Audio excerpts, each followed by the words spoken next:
I will go ahead and call the special call meeting to order, Marshall County Fiscal Court, December 30th, 2020. There are no guests. All right, so we'll go ahead and move on with the agenda. I put under correspondence, and I believe Corey had sent out the NG 911 roadmap that the state put out. Did everybody get a copy of that? I just want to read the email from Mike Sinceri with the Kentucky Office of Homeland Security. The NG 911, we knew that this was coming. We just didn't know when or what the material was actually going to, how it was going to read, but it kind of gives the communities in the state an idea what to expect moving forward as far as the Kentucky Office of Homeland Security, what their goals are with this roadmap. This is from Mike Sinceri. The Kentucky 911 Service Board is thrilled to announce the completion of the Kentucky NG 911 roadmap. The Kentucky NG 911 roadmap will serve as the guiding document for the Commonwealth's progression and statewide NG 911 deployment. This product is a result of a collaborative effort between dozens of stakeholders in the 911 and other first responder communities, local government, the 911 Advisory Council, the 911 Service Board, mission critical partners, the board's contracted technical consultant, and 911 Service Board staff. The roadmap represents months of dialogue, information exchange, and revisions with stakeholders from all constituents, providing keen insight and valuable input into the final product. The Kentucky NG 911 roadmap was approved by the Kentucky 911 Advisory Council on November 24th and received final adoption by the Kentucky 911 Service Board December 1st. In reviewing the documents, you'll realize this is an organic, living product, not a report to be viewed once and shelved. It provides a series of recommendations, milestones, and metrics to outline a clearly defined, manageable pathway for the board to follow in the years to come. The roadmap also includes a comprehensive objective readiness assessment that offers a snapshot of Kentucky's current NG 911 landscape, as well as obstacles that need to be overcome to increase our collective readiness. The readiness assessment was also a collaborative effort between the stakeholder groups and 911 Service Board staff. He goes on to say that he takes the opportunity to thank everyone. And if you don't know, the board members that, not the board members, but the members that were directly involved in this roadmap, Dwayne Bowling, Dale Edmondson, our own Chris Freeman, Jimmy Kitchens, Christy Jenkins, Paul Nave, and Robert Stack. I've met most of these folks, and they're all what I would consider professionals within their profession. But this roadmap, as he says, it's a living document. There's going to be changes, but it gives us an understanding with 911 in the future, especially the next gen 911.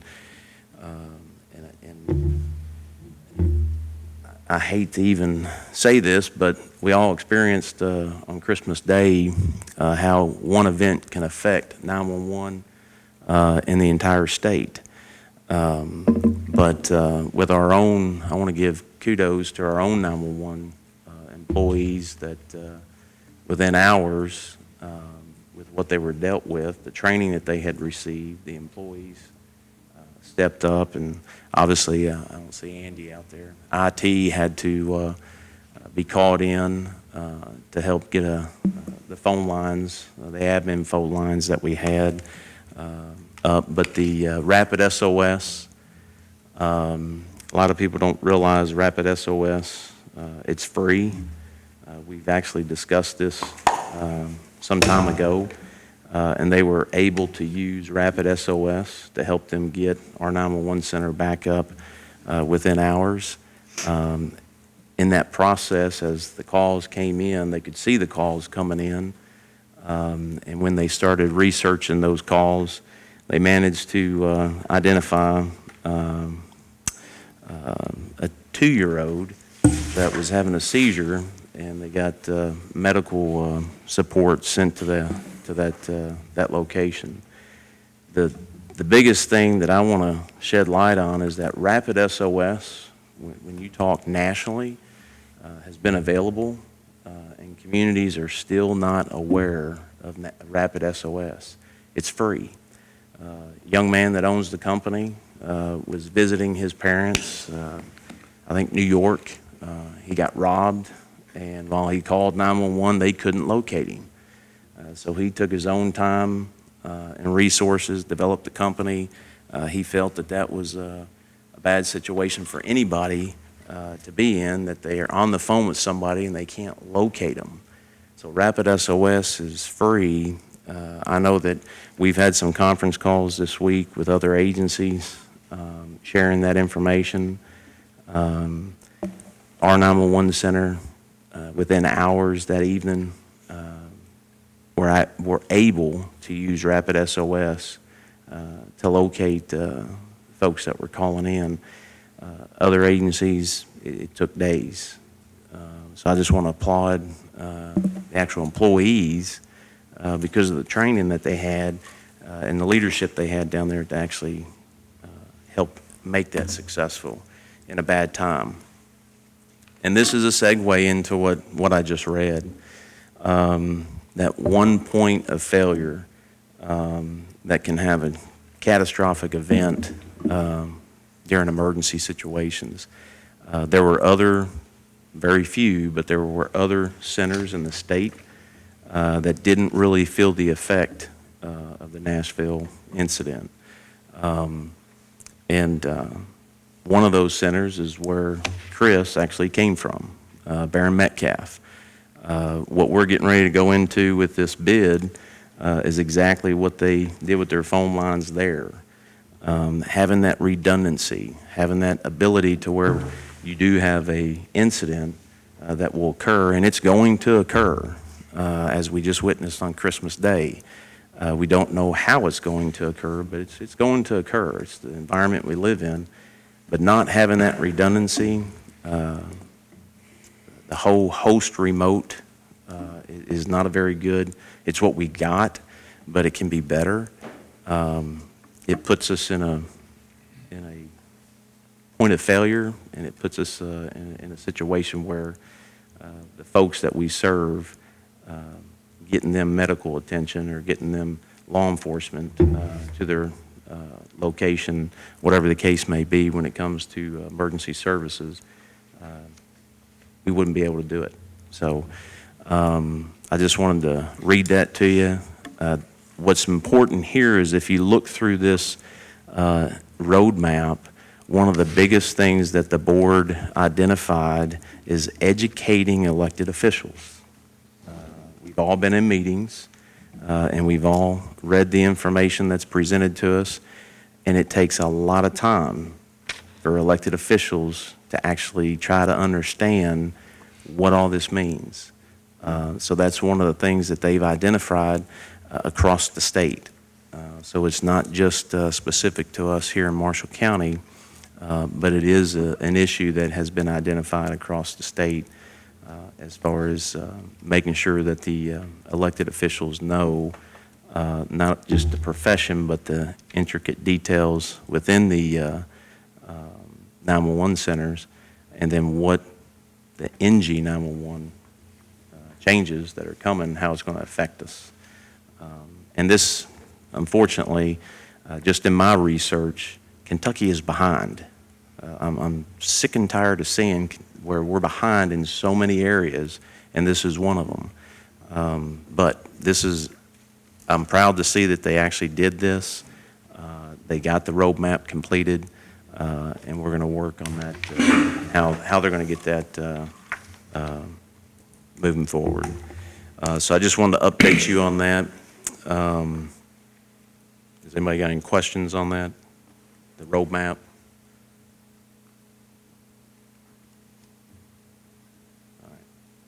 We'll go on to old business E911 phone bids.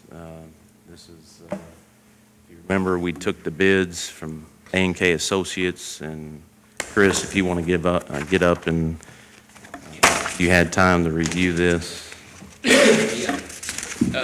Brad, will you pull those up, those two quotes that I sent you? So this big packet that they sent us contains several options and things like that. Kind of want to, before I get into this, kind of segue back to some of the things the judge said.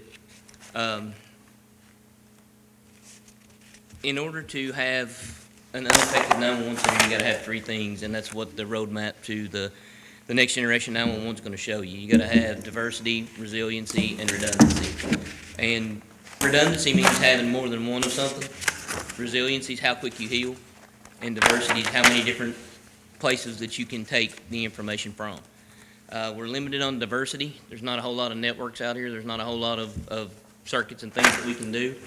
That's kind of, when you look in Nashville, I'm sure they had redundancy, but they didn't really have any diversity because they had all of that in the same building when that building got bombed, and eventually those servers and things went offline.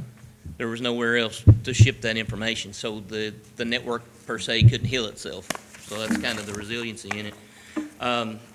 The reason this solution works in Barron County is because it had places to go. So it had desk phones already dedicated. So if you look at, and I'm trying to bring it down some because it is a very technical quote, but if you look at what's going on in this quote, it is the first level of redundancy. If we lose something in the controller and it can't ship the 911 lines to the actual network to get them to ring over on the 911 equipment, it uses the desk lines within the same phone system, so you can still utilize the headset, you can still utilize the built-in features that allow you to, the one-button transfers and all the phone numbers to be programmed in. If that doesn't work, then the system automatically transfers it over to 10-digit hard lines on the desk. If that doesn't work, it can be rolled over to what they call a MEVO phone, which is a phone that can operate off of internet. It can operate off of hard dial tone. It can operate off of 3G cell service. So, I mean, it can operate off of numerous things, and that's the third level of redundancy and diversity built into it. And then the fourth level is it can be transferred to multiple cell phones. So you can have a bank of cell phones and have them roll over to that. So we don't have any of that built into what we currently have. So that's one of the things that goes there. And as far as diversity, we're looking at adding some internet providers, some internet services. So if we lose the actual phone line, we can run over and run off of fiber optic lines or things like that. So there's a lot of that built in. So I took the time and went through the quote really, really good, and I noticed that the hardware was just basic hardware. Basic computers, didn't really have a lot of RAM, things like that. So we beat that up a little bit to make sure that we could process the calls faster. There were options to do that, and then there were also some options to add a better switch and a better server. So we did that, and it changed the quote a little bit. But there's two quotes in the email after we went through these, and these are the finished products. The first one is for a redundant system, and that's basically two of everything in the same cabinet, sitting in the same spot, which is more than likely what AT&T had in Nashville was a redundant server. Everything sitting in the same spot. That's going to be the cheapest option. That includes, that quote there actually includes some extra pieces in case something goes down, and it also includes the first year of maintenance and support. And I'll explain that in a few minutes, but that's the grand total there. And then the second quote, Brad, excuse me, if you'll open the PDF at the top, there's a link to open PDF. That's the actual quote. And then it's all itemized as to what it is and where it goes.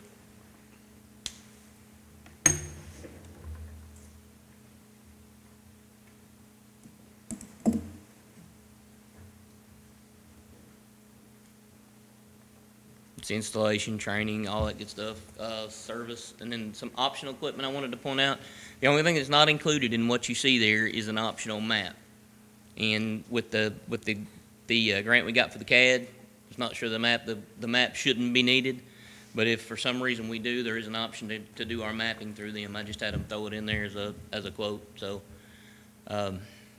if it's needed later on, we can certainly come back and purchase that. But there's a discount built in to that, but I don't really feel we need the map, so it is the only thing in the quote that is an option. And I'll go ahead and tell you that when it comes to the mapping, if there's one complaint that I get is over the mapping. If you remember, last year when we had a meeting, and actually I think we even had this presented to us by Chris as far as our mapping, but that is one of the biggest issues, and it's already a requirement for next fiscal year or next year. So mapping is huge. And in the very near future, with the roadmap that y'all got, mapping is how 911 calls will be routed. So the piece of equipment that broke in Nashville will no longer exist in the very near future. They'll route using geospatial data. So your maps got to be working really well. Is that the second quote, Brad? Yeah. Okay. The second quote is geodiverse. That's why it's a little bit more. So it's still the same thing. It works the same way. It does everything the same. They just split out all the redundant equipment from the one cabinet and put it in a separate one in a separate location. So there's geographic distance in between the two servers. So you're looking at 231, 252. All the same options, all the same hardware, all of it's beefed up to stretch out and share with other folks. So with this particular system, we can actually, if let's say another community went down, we could share our system with them and help, because I got a little PowerPoint I kind of want to go through with you too to explain how this will work, how this would have worked and could have worked to help us on Christmas, and show you kind of what we did. So the geodiverse splits it out, so if something were to happen to that one physical location, where the other quote, the cheaper quote, would be sitting, you'd lose both servers. So if something happened to one server and it's geodiverse and that other site was up, let's say we had it here in the courthouse or somewhere else, we had that server with Andy here in the courthouse. If something happened to the 911 center, we lost connectivity for whatever reason, we lost internet to that building, we lost electricity, or worse, we had a fire or something like that, we can occupy that building. That second server is sitting somewhere else ready to go. And the good part about this is it's resilient, it heals itself. So if side A goes down, side B immediately picks up.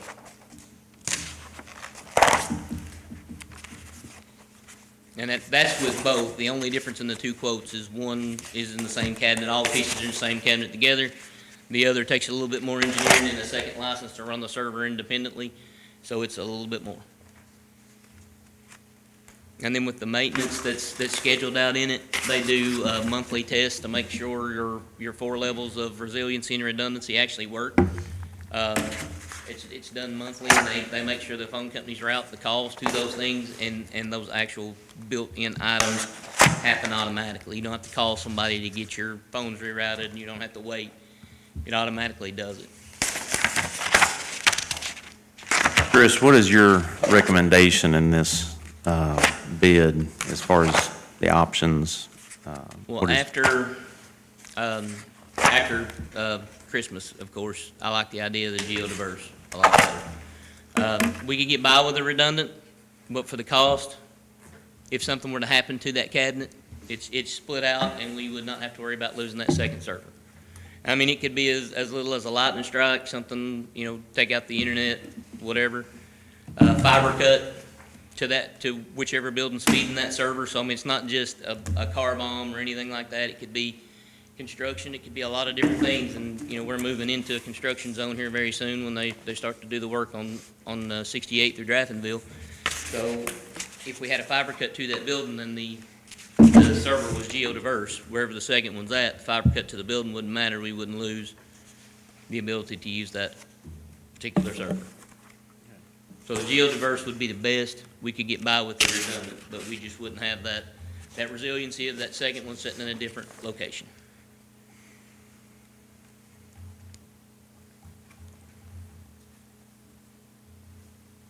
And to recap, just for the record, this was the only bid that we got, right? Yeah.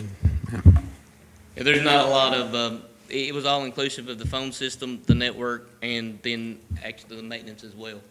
And there's not a lot of companies that will do that. I expected 2 or 3. One is the current solution that we have, and with the things that we were asking for, they can't provide them because, you know that. You've had to send them a letter, so I wasn't surprised to get a low number of bids. I had a couple folks contact me, and then when we got into not just selling you the actual phone equipment, and I want to make it clear, when we're talking about phone equipment, it's not a handset that you pick up. It's pretty technical. There's a lot of stuff going on there. So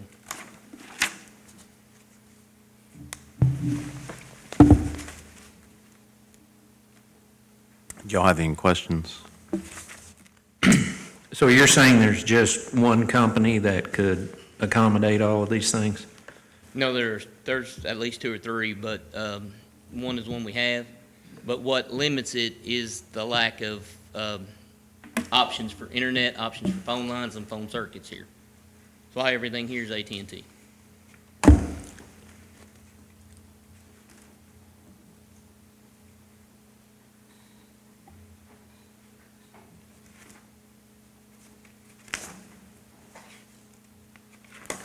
Questions? So your suggestion is the higher estimate, right? Plus the mapping.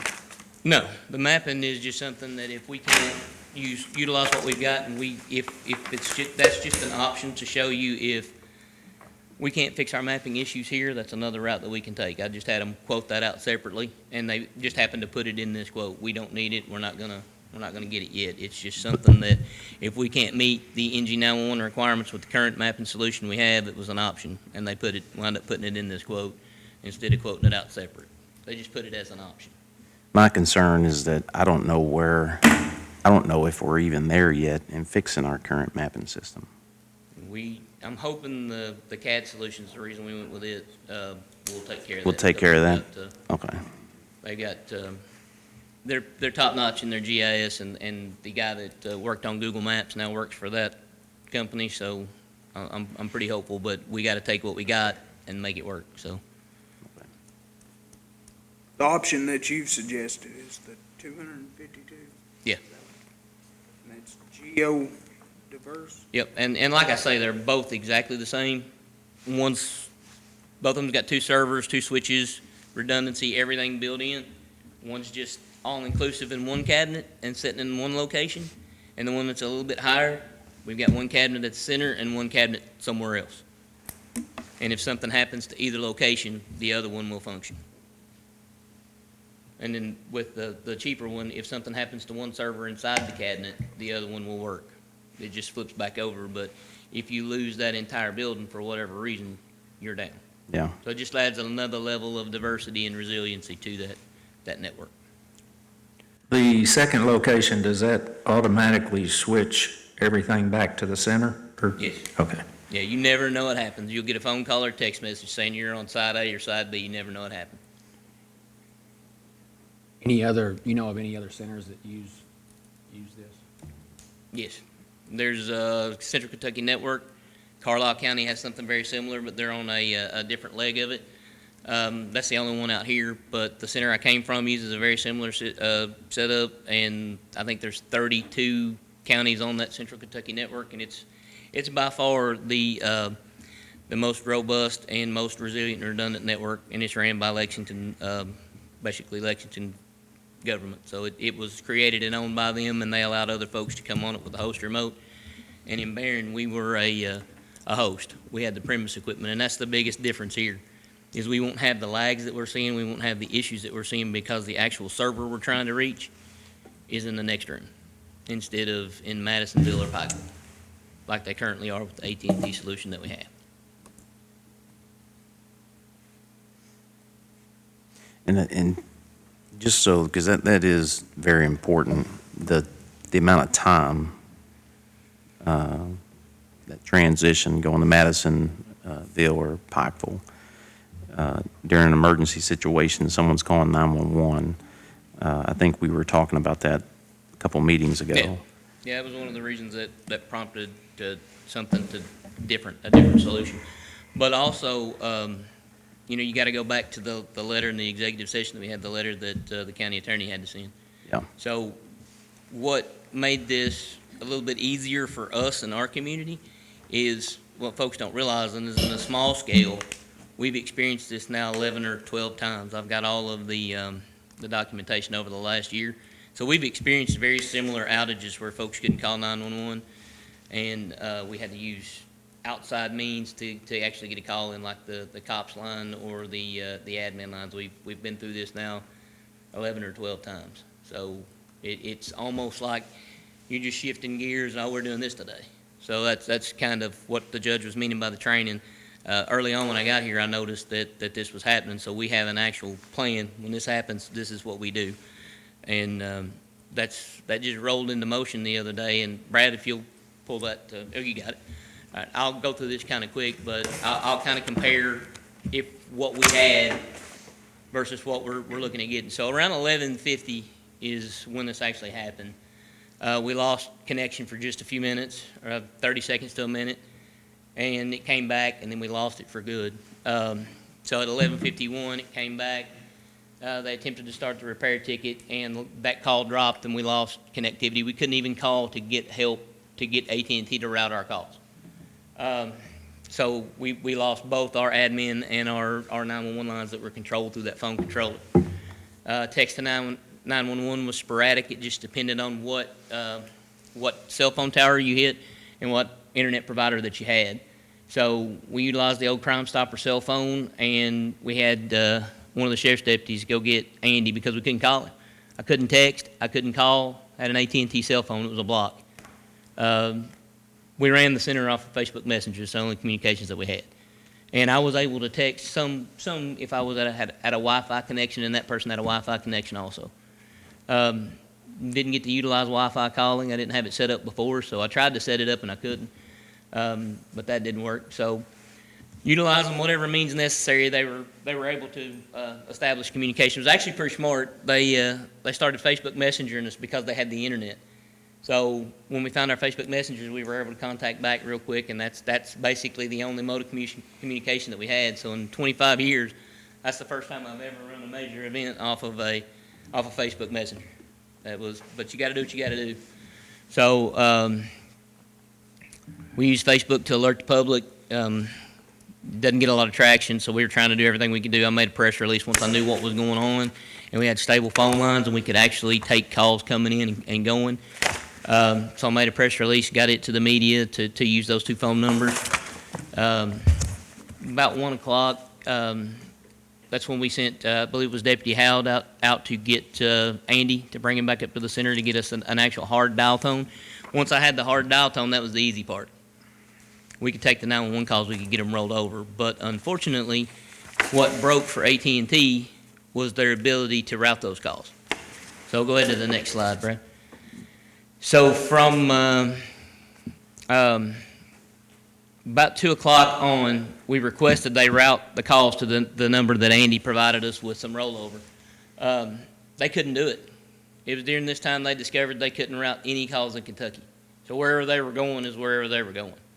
We don't know if our calls actually made it to a 911 center or not, because that ability to alternate or default route inside that network, I was told by AT&T, isn't a requirement in Kentucky, which it is, but they didn't have that built in. So they couldn't tell me if a call bounced out of that selective router and didn't route to a 911 center where it would go. It should default to a centralized PSAP somewhere within the state. The state should still get the call somewhere. But when we had those discussions early on about the phone solution that we had, they told me it wasn't a requirement, and they couldn't tell me where my calls would go if that happened. Well, it happened on Christmas. It happened for 9 hours. We don't know where those calls went. And that's a lot of downtime for a public safety system. It shouldn't be down that long. But again, that was an extreme situation. So, AT&T's dealing with what they had to deal with that particular situation. So basically what they had to do is they had to send a tech to each central office they were trying to connect. So if you ever seen Andy Griffith, where Sarah takes the wire, plugs it in over here, plugs the wire over here, that's basically what they were having to do. It's a ratcheted down version. So they had to go over here, plug this wire, go over here, plug this wire, and route those calls in a different way, because the way they were doing it with the automated means was gone. So 9+ hours, we sit there with nothing. But with Rapid SOS, like the judge was talking about, I can see the calls. I just can't answer them. We get the ability to actually get a phone number and a location from any cell phone. So Sheila, if you'll come up here and log in, Brad will make a call, I'll actually show it to them, how it works. But what they would actually do is the call would come in and they would see it. And they would take the Crime Stoppers phone or that landline, and they would attempt to call that number back. And if it was anything other than AT&T cell phone, sometimes they got through. If they didn't, they sent somebody to that location to see what was going on. And during that time, I mean, we had some I think 3 or 4 medical emergencies. We had a couple of domestic law enforcement calls and some things like that. So, I mean, there were real emergencies going on out there that were unanswered. But this is only technology that allows for cell phones. That's all I could see. I couldn't see the landlines. So if you're calling from a landline, that was totally dedicated to that phone system, and we couldn't see those. So anybody that called from a cell phone, regardless of provider, except for some of the smaller track phones, we were able to actually see and send somebody. So it's kind of like a reverse 911. We were trying to call them back instead of them trying to call us. They never got through. Some got a busy signal, some got just beeping, and some got just I've heard several different things. Some got just a deadline, and some got can't complete this call at this time. So it just depends on the carrier, the tower, or whatever their canned messages is what you got. So once he gets in here, we'll make a test call, and you can actually see what we were seeing. Well, he's doing that. I know we've had communications with some other communities, and the amount of time that it took to figure this out in our community was impressive. Some of the other communities had to basically rely on they had to rely on post one, and it took days. So information sharing, that was discussed, because we're all in this together in our region. When we have these issues that go down, and consolidation efforts to work together. That's because of this event. You're going to hear and see those types of communications being had. I think Rapid SOS will definitely be something that other PSAPs will be looking at getting. After this, for sure. For sure. So you see the 2 different color shaded areas. It's kind of zoomed in. So this is what's called jurisdiction view. That's the shape of Marshall County over the entire map. So we actually can zoom, pan out, and see other folks, but we can only see what's going on in our particular areas. But we can see the whole map. So there's already been a call made, looks like. That green dot is a recent call that we've had. You see up there to the left, it shows the phone number and all that stuff. So we could click the phone number, and it also has the ability for the citizen to go in, and we've actually used this with families on the spectrum. They can go in and put medical information in there and pertinent information to them and their household, and we only get it when they call 911 from that cell phone. And again, this is totally free. So as she calls here, you're going to see her location pop up. There we go. And you were taking that information. Mm-hmm. You see the second, I'll walk over here. You see the second or the top phone number? That's Sheila's actual cell phone. So we were getting this and her location, and if we couldn't make contact with that phone number, we were sending folks to those locations to make sure everybody was okay. It was kind of like a reverse 911. We weren't talking to anybody, but we were still able to get folks there. This is what I was talking about caller info. So once you click on that number, if you go into the public side of Rapid SOS, you can build this out for us and actually help us. And like I say, with families on the spectrum, we've been working with that for our autistic folks in our community. They can provide information about medicines they're on, several different things that will help us once we respond, once we send responders there, or talk to that person on the phone. It'll help us build a relationship to get better information from those folks and get them help faster. So it's a very, very useful tool, but that's what we were using. It also updates your location every so often, so the red dot's the new location and the other dots are the similar one. One really great thing about this product too is if I disconnect right now, for the next 10 minutes or so, it'll still track my phone. So if we get a hang up and we think it's an emergency, we can still keep the location of that person for 10 minutes, even when we're disconnected. I mean, it was it was a very, very useful tool during that 9 hours. So that's what we utilize. And about 80 to 84% of our calls are cell phone calls anyway. So it was a good tool to have during that time. Any questions about that? I actually showed a picture a while back at the Kentucky Shore, I believe it was Kentucky Shore's go-kart track, where the guy was on the go-kart and accidentally dialed 911, and it tracked him around the track, back out, headed down 641. So it's a useful tool. But the most impressive thing was, and I didn't realize how impressive it was till we talked to some other communities on Monday. We actually had some time to reflect and have a little after action with some other places. We had our 911 calls, put this in perspective. We had our 911 calls back in our center, helping the citizens of our community by 8:34 on Christmas night. Other places, Monday morning, Monday afternoon. Their calls were going to the state police post until then. So basically, the state police post since Christmas to Monday morning got slammed with every phone call in western Kentucky and West Tennessee. They were getting calls from Tennessee, they were getting calls from other states, because once AT&T found the PSAP that was able to take those calls, that's where they had to route them. So, I mean, if we could, and what your goal is in a major outage like that is to get your burden off somebody else's back, because they're just helping you.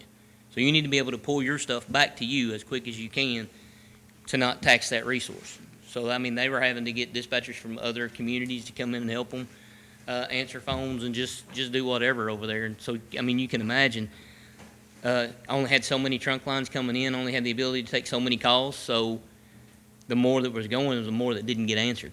They didn't go anywhere because there was nowhere for them to go, especially if you have a big event like a wreck on an interstate where you get 10, 15 calls at a time. You get that 2 or 3 locations and you're taking calls for 7, 8, 9, 10 counties around here. It's tough, especially when it's not set up to do that. It's just an emergency situation, and to leave it like that for days and days and days was taxing to that other resource that helps us out. So, I mean, I couldn't imagine being a state police dispatcher for Christmas through Monday. It would have been absolutely miserable. So going back to that, like I say, we made contacts with those folks. We sent them where they needed to go. We can go to the next one, Brad. I just covered this when we were able to get our own stuff. We notified as many people as we could using the radio, using CAD messages and things like that to send emails, text messages and stuff out from the CAD. It's rudimentary communications, but that's all we had. You can go into the next one.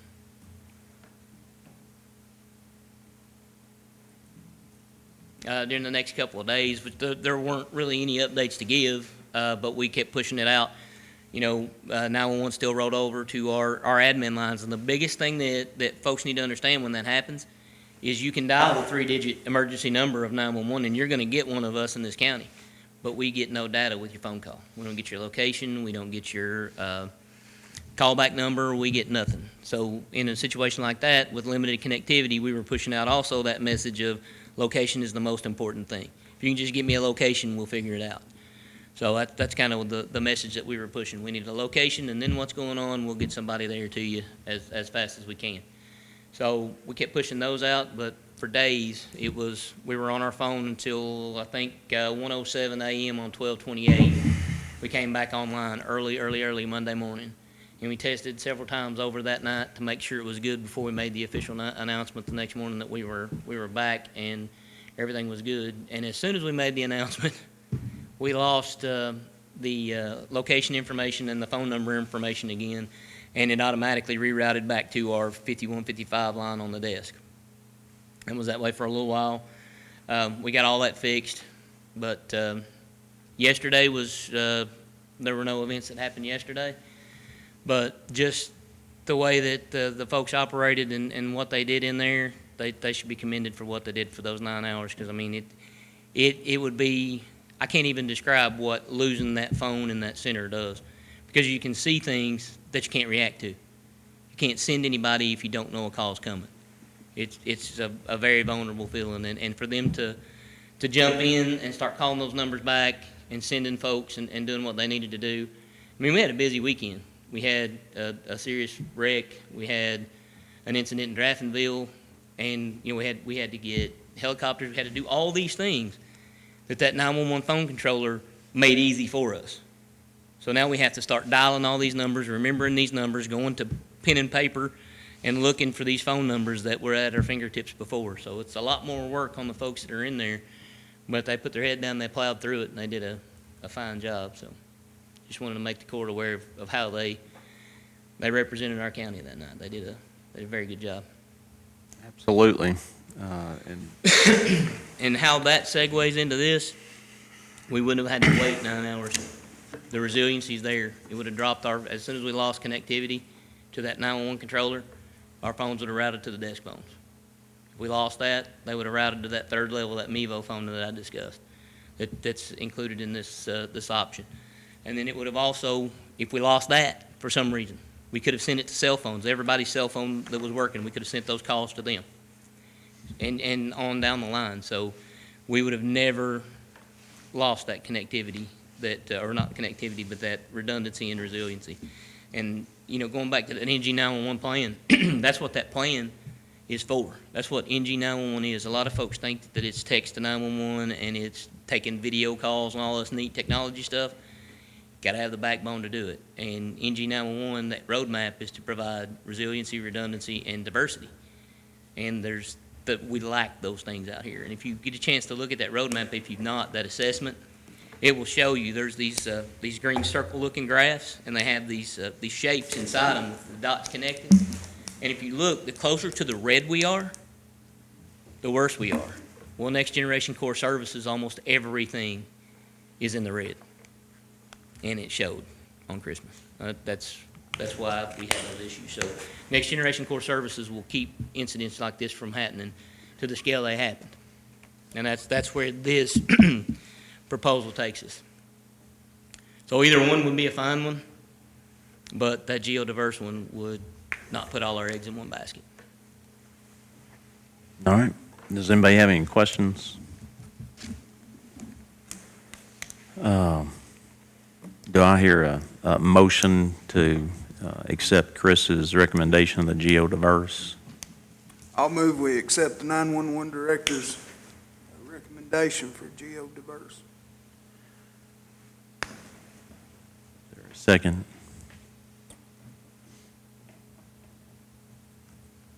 I'll second it. All those in favor say aye. I do have a question on this. How is this going to be paid? Do what? How is this going to be paid? The bonds.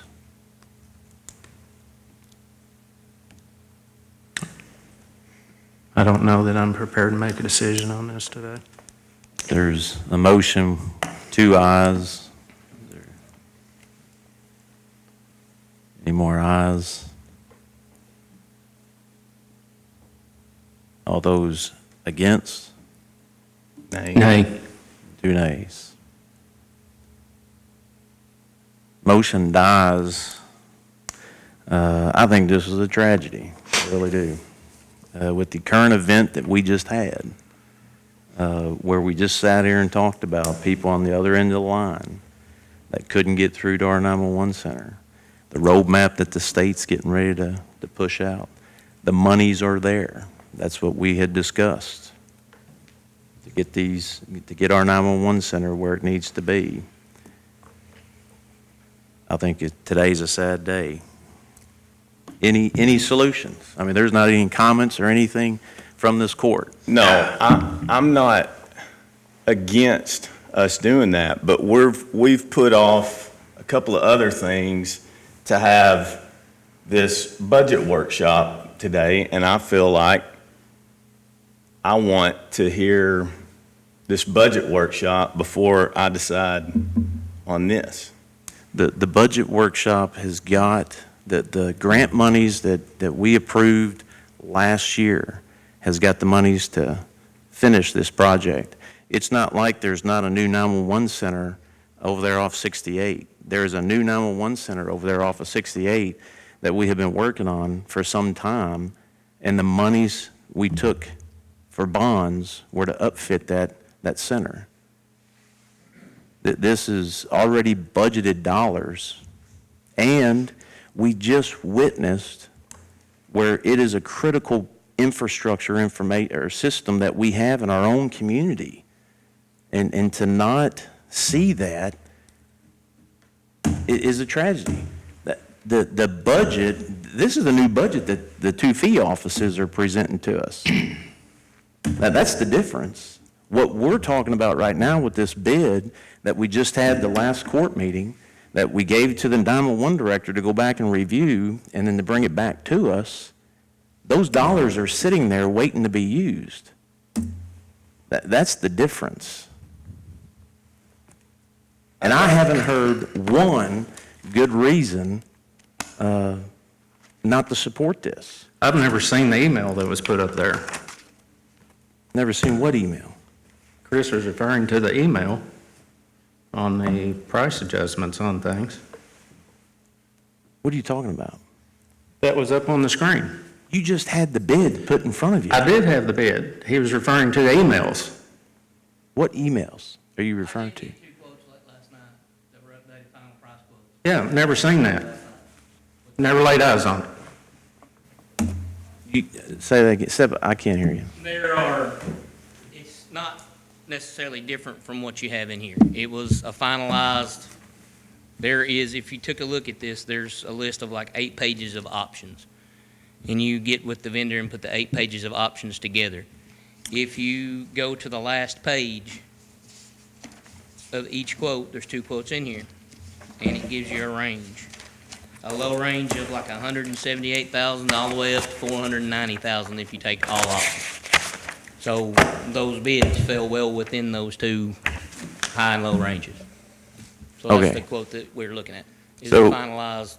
So we're talking about a range that's already in this bid, Yep. and you're talking about an email that specifically shows the amount in this range. Why wasn't I provided the email? What I are mean, you that's a talking- legitimate question. It's my fault. I guess I should have emailed it out, but I got it 9 o'clock last night, found it this morning, sent it to Brad to put up here. Okay, Well, how about we do this? I can see where they're coming from. This is an important issue that needs to be addressed. How about we put it on the agenda for January the 4th and go forward with this? Is that good with everybody? Does that satisfy what you all need? Is that, because we got to solve this. I mean, there's no doubt about it. Does So- that satisfy you all? what I'm hearing though is, Monty, you're saying that you don't want to put the cart in front of the horse until we do a budget meeting. Yeah, you're telling me that this is something that is new, that was not, that I'm aware of, and you tell me if I'm wrong. You're saying this $250,000 was in that upfit. This is not additional to that upfit. So if I'm looking down this approximate costs that you forwarded to us, it is in this, where? Okay. And if I remember correctly, before we get bids, how do we expect to know what the cost is going to be? That's why we do bids, to get the actual cost. He gave projections of what the cost would be. Here's the bid. This is the actual cost. And getting an email last night that just shows the specifics as far as what it cost in that range, you got that information. Out of all this. Yeah, I got it here 5 minutes ago. Okay, out of all this I information. mean, I'm not good with that. Out of all this information that we've had on this bid, that's it. You got an email last night. I guess you sent that to everybody? No, I didn't. I sent it to Brad this morning when I found it. Okay. But it shows, and what's the amount that it shows in the email? One is 252, the other's 231, and then the allotted expenses or estimated expenses that I just showed money at in that. And all that is within that price range? we can't, he can give only projections until we get this bid. He took it back to review it, and he identified the options that were best for our center. And we've had people show up day of and tell us what the amounts are. We know going in, doing a bid, what a projected bid would be. We won't know until, in 5 years I've seen it, we don't know until the actual bid comes in what the actual cost is going to be. And I do know that he sent out projections on what the cost was going to be for a whole host of things in the center. And those dollars are specifically in the budget.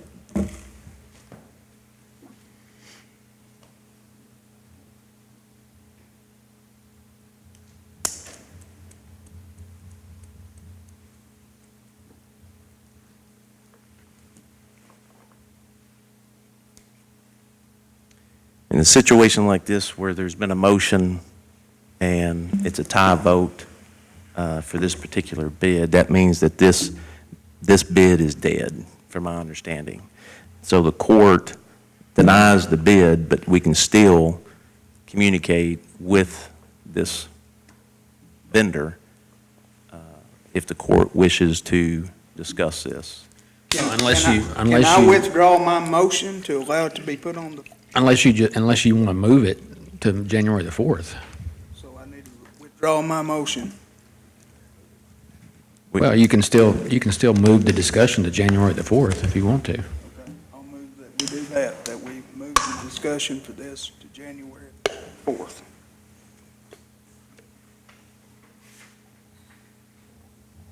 Is there a second motion? Second. All those in favor say aye.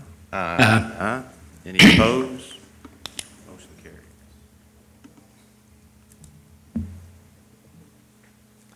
All right, we'll move on to board appointments.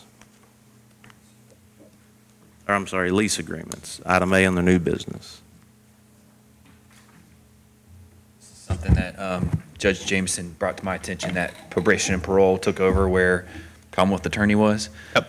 So they are not part of the AOC, so we have an opportunity to retain some, a lease. So Jason drew up a lease agreement, and I believe you guys had gotten it. So it's just like all of our other lease spaces, we just need approval on that.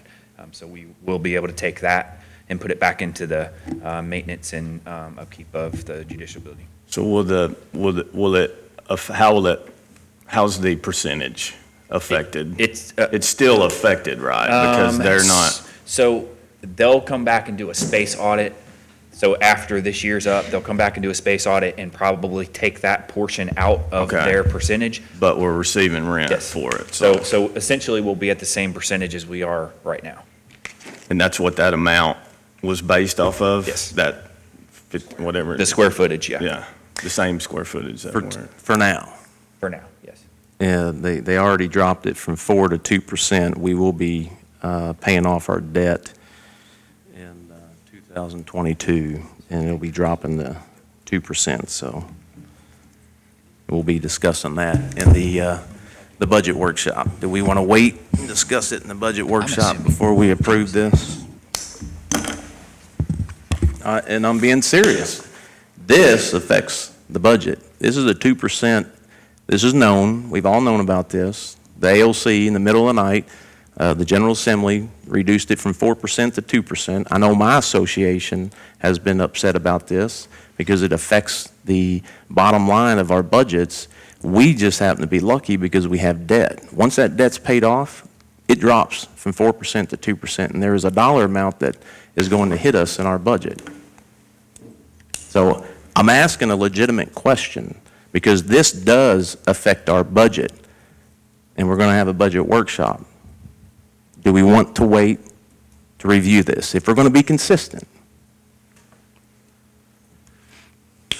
I move we wait until the budget workshop and approve this, or revisit this on January the 4th. Is there a second? Second. All those in favor say aye. Aye. Any opposed? Motion carries. Board appointments for the Kentucky Lake Convention and Visitors Bureau. A board appointment.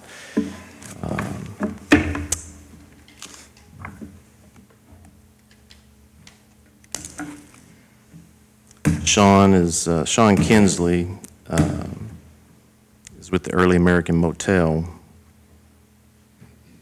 He's already served one term. My appointment is a reappointment. I move to reappoint Sean Kinsley. Second. All those in favor say aye. Aye. Any opposed? Motion carries. Transfers, item C. There's one transfer from the occupational tax to jail fund, 50,000, and that is a budgeted transfer of subsidy. I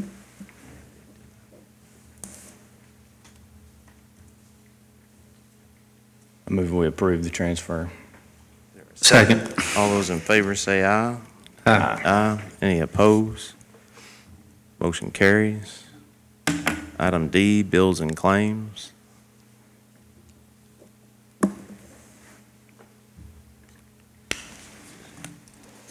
Any reason not to deny, or is there any reason to deny any of the bills or claims? Hearing none, let the clerk record that the bills and claims are to be paid.